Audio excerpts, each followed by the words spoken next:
Hello everyone, welcome back to my channel. તો friends, I hope તમે બધા મજામાં હશો. મને કમેન્ટ કરીને અવશ્યથી કહેજો. તો ફ્રેન્ડ્સ, આપણે ગુજરાતી હોઈએ છીએ એટલે ગુજરાતીઓ માટે નાસ્તો તો પહેલાં આવે છે, અને ચટપટો નાસ્તો ગુજરાતીઓની મનપસંદ વાનગી હોય છે. તો હા ફ્રેન્ડ્સ, આજે હું તમારા માટે સરસ મજાના નાસ્તાની જ રેસીપી લાવી છું. તો અહીં મેં નાસ્તા માટે કાચી સિંગને આ રીતે પહેલાં તેલમાં તળી લીધી છે. કાચી સિંગને આ રીતે કોઈ પણ મોટો આવો જાડો હોય કે કોઈ પણ ચાયણી હોય તેમાં આ જ રીતે તેને તળી લેવાની છે, જેથી કરી તે બળી ન જાય. તો હવે સિંગ તેલમાં તળી લીધી છે. તો ત્યાર પછી હવે આપણે સિંગને કોઈ પણ આ રીતના મોટા વાસણમાં લઈ લેવાની છે. ત્યાર પછી આ જે મકાઈ પૌવા માર્કેટમાં મળે છે તેને મેં એક વાટકામાં લઈ લીધા હતા, અને તેને પણ હવે ધીરે ધીરે કરીને તેલમાં ઉમેરતા જવાનું છે. અને તેલમાં ઉમેરીએ એટલે તે આ રીતે ફૂલાઈ જાય તરત જ તેને તેલમાંથી કાઢી લેવાના છે, જેથી કરી મકાઈ પૌવા પીળા જ રહે, બળી ન જાય અને એકદમ ક્રિસ્પી સરસ એનો ટેસ્ટ આવી જાય.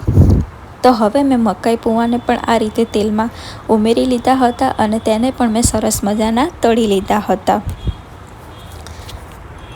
તો આ જ રીતે આપણે બધા મકાઈ પૌવાને તેલમાં ઉમેરતા જવાનું છે અને તેને તેલમાં તળી લેવાના છે. તો હવે મેં ધીમા જ ગેસે મકાઈ પૌવાને આ રીતે તેલમાં ઉમેર્યા હતા, અને તેને ધીમા જ ગેસે મેં તેલમાં સરસ મજાના તળી લીધા હતા. મકાઈ પૌવા તેલમાં ઉમેરીએ એટલે તરત જ આ રીતે ફૂલાઈ જાય છે, અને તરત જ આપણે તેને તેલમાંથી કાઢી લેવાના છે. તો ફ્રેન્ડ્સ, તમે જોઈ શકો છો કે આપણા મકાઈ પૌવા સરસ મજાના ફૂલાઈ પણ ગયા છે, અને આ રીતનો પીળો કલર તેમાં આવી ગયો છે. મકાઈ પૌવાને તરત તેલમાંથી કાઢી લઈએ તો તે કાચા નથી રહેતા, તે સરસ મજાના તળાઈ જ જાય છે. તો મકાઈ પૌવા તેલમાં તળાઈ જાય એટલે આપણે તેને પહેલાં એક વાસણમાં લઈ લેવાના છે, અને ત્યાર પછી કોઈ પણ ન્યૂઝપેપર કે કાગળ હોય તેમાં તેને લઈ લેવાના છે, જેથી કરી બધું જ તેલ તેમાંથી છૂટું પડી જાય. તો હવે બધા જ મકાઈ પૌવા તેલમાં તળાઈ ગયા હતા. તો હવે મેં તેને આ રીતે ન્યૂઝપેપરમાં લઈ લીધા. ત્યાર પછી મેં તેમાં લસણિયું જે ચવાણું આવે છે તે ઉમેરી લીધું છે, અને આ ચવાણું હું ડીમાર્ટમાંથી લાવી હતી. અને ચવાણું ઉમેરી લીધા પછી મેં તેમાં મમરી ઉમેરી લીધી હતી. તમને કોઈ પણ જે નમકીન ભાવતું હોય તે તમે આમાં ઉમેરી શકો છો, કાં તો તમે ખાલી સેવ મમરા પણ આમાં ઉમેરશો તો પણ તે ખૂબ જ ટેસ્ટી લાગે છે. મકાઈ પૌવાની સાથે તમે કોઈ પણ નમકીન ઉમેરી શકો છો, અને ત્યાર પછી આપણે આ રીતે હાથથી તેનો ઝીણો ભૂક્કો કરી દેવાનો છે. એકદમ ઝીણો ભૂક્કો નથી કરવાનો, માપનો જ ઝીણો ભૂક્કો કરી લેવાનો છે. જેથી કરી ભૂક્કો એટલા માટે કરવાનો છે કે બધું જ જે નમકીન છે તે તેમાં સરસ મજાનું મિક્સ થઈ જાય. તો આ રીતે મેં હલકા જ હાથે મકાઈ પૌવાને ઝીણો ભૂક્કો કર્યો હતો, પણ મકાઈ પૌવા આપણા ગરમ હોય છે એટલે આપણે ધ્યાન રાખીને તેમાં ઝીણો ભૂક્કો કરી લેવાનો છે.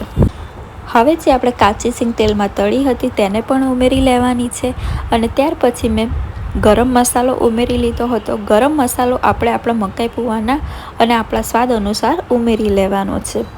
તો અહીં મેં 3 થી 4 ચમચી જેટલો ગરમ મસાલો ઉમેર્યો હતો. ત્યાર પછી ફ્રેન્ડ્સ મેં સંચર ઉમેરી લીધું હતું. ગરમ મસાલો આપણે 4 ચમચી લીધો હોય તો આપણે 2 ચમચી સંચર લેવાનું છે. ત્યાર પછી મેં મરચું ઉમેરી લીધું હતું. મરચું તીખાસ માટે મેં ઉમેર્યું હતું, તે ઓપ્શનલ છે, તમે ના ઉમેરો તો પણ આ ખૂબ જ ટેસ્ટી બનશે. અને ત્યાર પછી મેં થોડું મીઠું ઉમેરી લીધું હતું. હવે બધા જ મસાલા સાથે આપણે આ મકાઈ પૌવાને મિક્સ કરી લેવાનું છે, અને આ રીતે હલકા જ હાથે તેને ઉપર નીચે કરીને મસાલો બરાબર મિક્સ કરી લેવાનું છે. તો આ નાસ્તો આપણો ફટાફટ પણ બની જાય છે, અને આ નાસ્તો ખાવામાં તો ખૂબ જ ટેસ્ટી લાગે છે. આ નાસ્તો ખૂબ જ હેલ્ધી પણ હોય છે. જે લોકો અત્યારે ડાયટ ઉપર હોય છે કે વજન ઓછું કરતા હોય છે તેને પણ આ નાસ્તો હેલ્ધી રહે છે. આ નાસ્તો તેમને નડતો નથી. તો ફ્રેન્ડ્સ, આપણો સરસ મજાનો મકાઈ પૌવાનો નાસ્તો તૈયાર થઈ ગયો છે. આ નાસ્તો તમને કેવો લાગ્યો તે મને કમેન્ટ કરીને અવશ્યથી કહેજો. અને જો તમને રેસીપી પસંદ આવી હોય તો રેસીપીને લાઈક, શેર અને કમેન્ટ કરવાનું ના ભૂલતા, અને ચેનલને સબસ્ક્રાઈબ પણ કરી દેજો. Thank you.